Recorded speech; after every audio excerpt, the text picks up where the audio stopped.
Halo guys, welcome back to my channel. Kali ini Kak Ca akan review drama Cina, short drama kisah percintaan istri Tuan Puya bernasib malang part 1. Mari kita tonton alur ceritanya dari awal sampai akhir. Happy watching. Pu Qinghan, cio kaya yang baru sembuh dari penyakit lumpuhnya, tampak bosan dengan istri sahnya Shen Yan. Ia masuk ke kamar dan memaksa istri sahnya Shen Yan untuk melayaninya berhubungan intim. Setelahnya Pu Qinghan memberikan surat perjanjian cerai pada Shen Yan. Shen Yan berkata perceraian hanya karena wanita selingkuhanmu. Jia Yue mengucapkan kata tanpa bukti, kamu ingin menceraikan aku. Pu Qinghan lagi. Shen Yan mengingat masa lalunya. Ia bekerja keras merawat Pu Qinghan yang cacat lumpuh selama 3 tahun. Pu Qinghan menuduh Shen Yan menyiksa Jia Yue di luar negeri selama 3 tahun dan menemukan pria untuk melecehkannya. Shen Yan berkata, Pu Qinghan, aku tahu tidak cukup baik untukmu. Aku hanya gadis yang diadopsi oleh seorang wanita tua. Aku hanya pantas melihat kalian saja berpasangan. Aku tahu kamu dihasut Jia Yue untuk membenci aku. Lalu Pu Qinghan ingin menyakiti Shen Yan. Jia Yue ia berpura-pura baik menyuruh Pu Qinghan tidak menyakiti Shen Yan. Ia berakting seolah-olah merasa tersakiti. Shen Yan tertawa melihat Jia Yue berakting pura-pura baik di depan Pu Qinghan. Pu Qinghan emosi menyeret Shen Yan keluar ruangan meski hujan deras. Ia menyuruh Shen Yan berlutut. Shen Yan berkata, Pu Qinghan, Jia Yue akan meninggalkanmu pergi ke luar negeri dengan pria lain. Begitu juga anak di perutku adalah anakmu. Kasih sayangmu kepadaku itu semua hanya lelucon besar. Jia Yue membenci kamu lumpuh setelah kecelakaan mobil.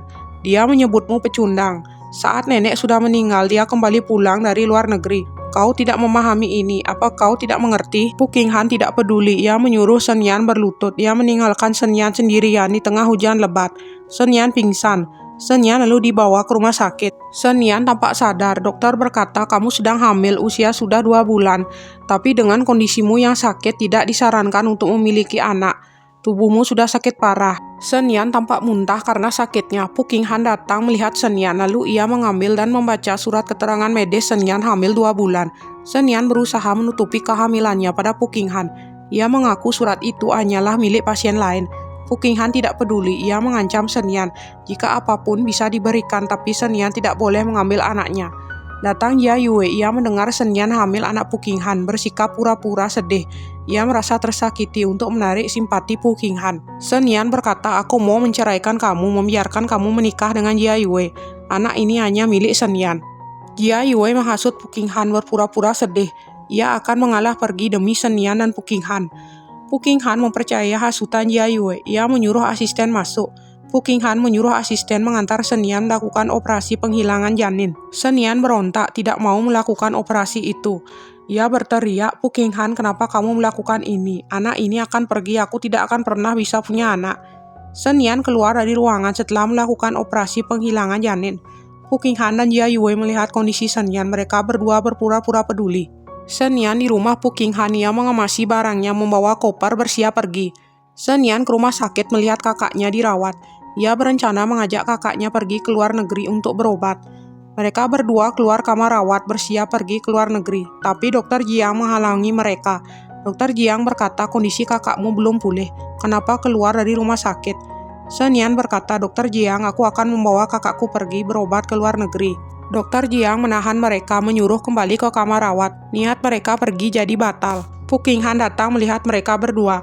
Shen Yan berkata, Tuan Pu, apa ada yang salah? Kamu ingin bercerai, aku sudah menandatangani perceraian.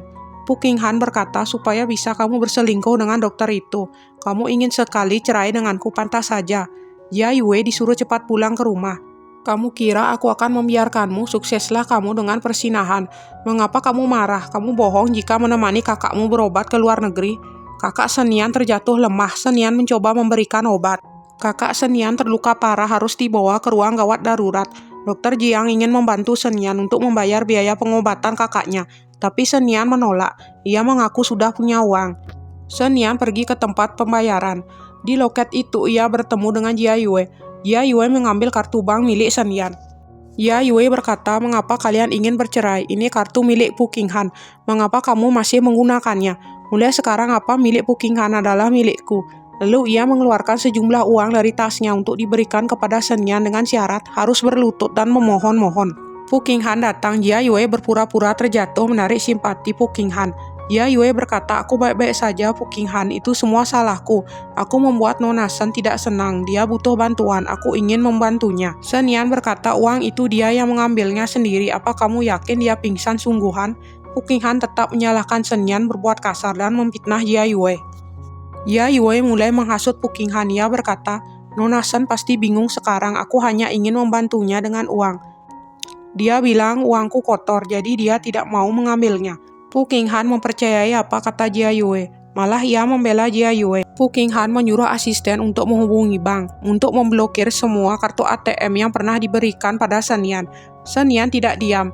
Ia menuntut harta yang pernah diberikan nenek Fu Qinghan padanya saat ia diadopsi dulu. Fu Qinghan berkata, saat nenekku meninggal, kamu telah mengambil bagianmu, ditandatangani, dan diberikan kepadaku. Shen Yan tetap menuntut pada Fu Qinghan, tapi Fu Qinghan tidak memberikan apapun pada Shen Yan. Shen Yan tidak punya uang, terpaksa meminjam pada Dr. Jiang.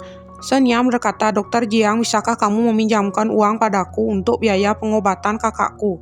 Dr. Jiang berkata, aku sudah membayar biaya saat kamu berada di ruang gawat darurat kemarin. Tunggu saja kakakmu keluar dengan pikiran tenang. Tampak Dr. Jiang dengan mesra memegang tangan Shen Yan. Ia berkata, tenang, semuanya akan berlalu. Aku hanya ingin membantu kamu dan kakakmu. Shen Yan berkata, Fu Qinghan, aku sudah tidak tahan dengan masalahmu. Lalu datang Bibi Shao pembantu membawa teh teko, menyuruh Shen Yan lebih sabar.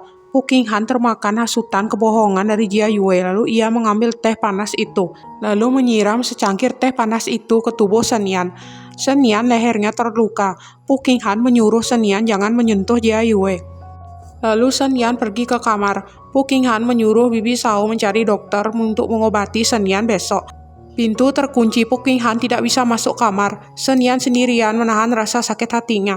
Fu Qinghan masuk kamar, ia menunjukkan ponselnya, ada foto Shen Yan bertemu dengan Dr. Jiang, tampak berpegangan tangan mesra. Fu Qinghan berkata, aku sudah memperingatkanmu berkali-kali. Aku sudah memperingatkanmu, hati-hati siapa kamu, istri siapa kamu sekarang. Fu Qinghan yang cemburu mulai menyentuh Shen Yan.